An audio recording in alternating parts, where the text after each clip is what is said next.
黑色星期五还穿了一个黑色的衣服，要有仪式感。你知道黑色星期五的由来吗？其实它是起源于美国感恩节之后的第一个星期五，周五是第一天开门，放完假以后去购物。圣诞购物季就是从 Black Friday 开始。现在真的是天天都是购物节，物欲横流的时代嘛。我的一个购物清单，你帮我把关。首先得来一双 sneaker， 哎呦 New Balance 啊，我倒真不太穿。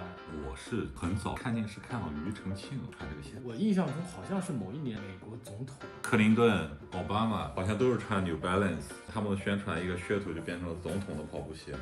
我觉得这款设计还挺有意思，挺好看的。它把几双经典鞋款的元素拼搭在一起，形成了这款新的设计。上一代反响也不错，我就觉得突然一下年轻了。它踩中了目前消费审美的一个点，就是复古的这种趋势。复古到家居产品的体现就更厉害了。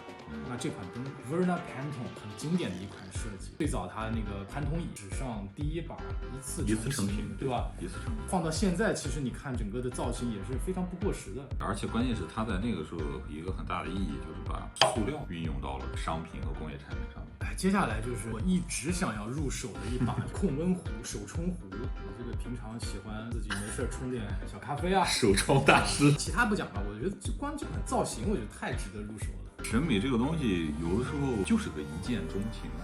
入手一把，然后我们下再开一期讲这个黑胶唱机。其实我完全是门外汉啊，就是我只是说比较喜好它的那种质感，包括我在挑选黑胶唱片的时候，最多的还是根据它的封面的设计来选。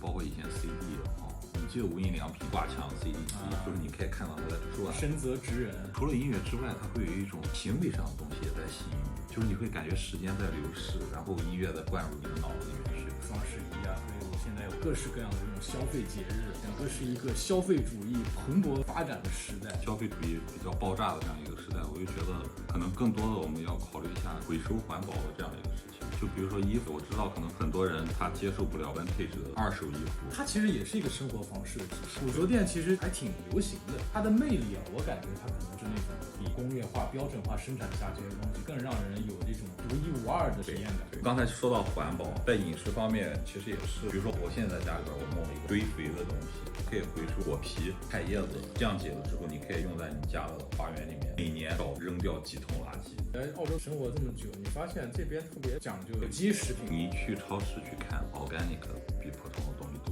贵，你的生活成本要达到一定的程度的时候，你才能享受到所谓的有机的生活。住呢有那种3D 打印的房子，我倒是挺感兴趣的。就比如说我们在建筑上做一些曲面，本身是比较难的，有3D 打印技术之后呢，变成了一种可能性。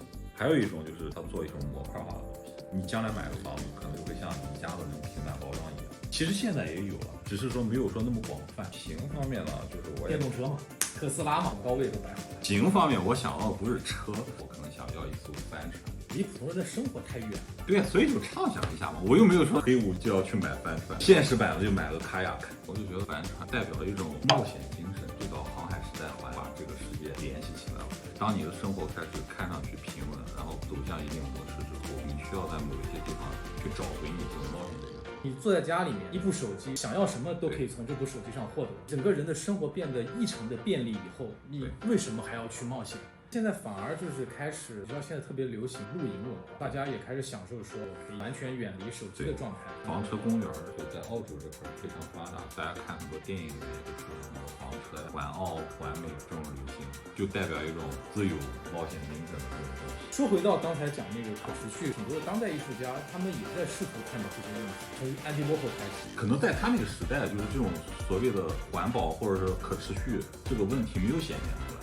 他会把身边的各种他消费的东西，把它做成多可艺术，可能就是那个时代的一个产物。后来环保的问题、可持续的问题慢慢浮现出来，另外一些人会思考到这个问题，他就会批判消费主义，批判过度浪费。Banksy 也是，他那幅作品的解读就是说，现在的人没有信仰，就基督已经死了。艺术品它其实也是属于一类消费嘛，艺术品是永远不会出现黑五啊、双十一这种去打折的情况，它只有越来越贵。购物车能被好心人同意。你刚才不都艾特那个马斯克？